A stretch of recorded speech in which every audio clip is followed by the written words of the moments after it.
পয়সার কোনো কমতি ছিল না, সংসারের কোনো কমতি ছিল না রে মুসলমান।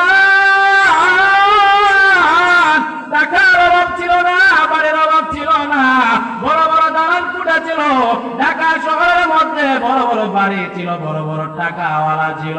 এত বড় বাচ্চারা আজকে কোথায় গেল? তার ধন সম্পদ গুলো আজকে কোথায় গেল? ও মুসলমান, টাকা কোথায় গেল? সম্পদ কোথায় গেল? আর সন্তান গুলা কোথায় গেল? স্ত্রী কোথায় গেল? কোথায় গেল তার মাল সম্পদ? কোথায় গেল?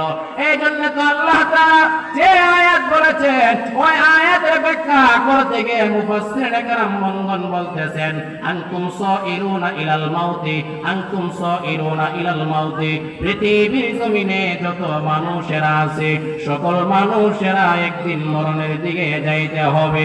মরণ থেকে কেউ বাঁচতে পারবে না। ওয়ালা ইয়ানজু মিনহু আহাদুম মিনকুম। এ দুনিয়ার মুসলমান শোনো, এই দুনিয়ার জমিন থেকে অনেক জায়গা থেকে বিচারে থেকে পালাইতে পারো, সম্পদ থেকে পালাইতে পারো, ঘর থেকে পালাইতে পারো, নিজের বাবা থেকে পালাইতে পারো, মা থেকে পালাইতে পারো, নিজের সব কিছুর চাইতে পালাইতে পারো। ওদের কসম, মরণের সময় যখন হয়ে যাবে, ওই মরণের সময় মরণ থেকে কেউ পালানোর মতন শক্তি দুনিয়ার জমিনে নাই। এই জন্য মুসলমান বন্ধুরা আমার, এই দুনিয়ার জমিনে কত বড় বড় টাকাওয়ালা বাদশা আলেকজান্ডার অনেক বড় টাকাওয়ালা ছিল, আজকে দুনিয়ার জমিনে নাই। ফেরাউন কেমন বড় টাকাওয়ালা ছিল! ফেরাউন নিজে দাবি করেছেন, আনা রব্বুকুমুল আলা, আমি সব চাইতে বড় খোদা দাবি করনেওয়ালা ফেরাউন এই দুনিয়ার জমিনে থাকতে পারে নাই। এই দুনিয়ার জমিন ছেড়ে অন্ধকার কবরে চলে গেছে।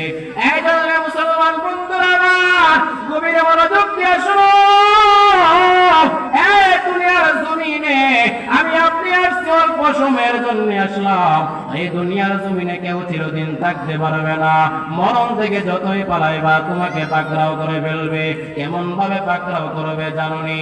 একটা ঘটনা ইবরতের জন্য বললাম। হযরত নবী সুলাইমানের যুগে এক ব্যক্তি আয়েশা, পয়গম্বর সুলাইমানের কাছে আয়েশা বলতেছে, ওগো পয়গম্বর সুলাইমান, আমি যখন বাইতুল মুকাদ্দাসে ঘোরাফেরা করলাম, ওই বাইতুল মুকাদ্দাসে ঘোরাফেরা করার সময় আমি তাকায়া দেখলাম আজরাইল আমার দিকে হাঁ করে তাকায় আছে।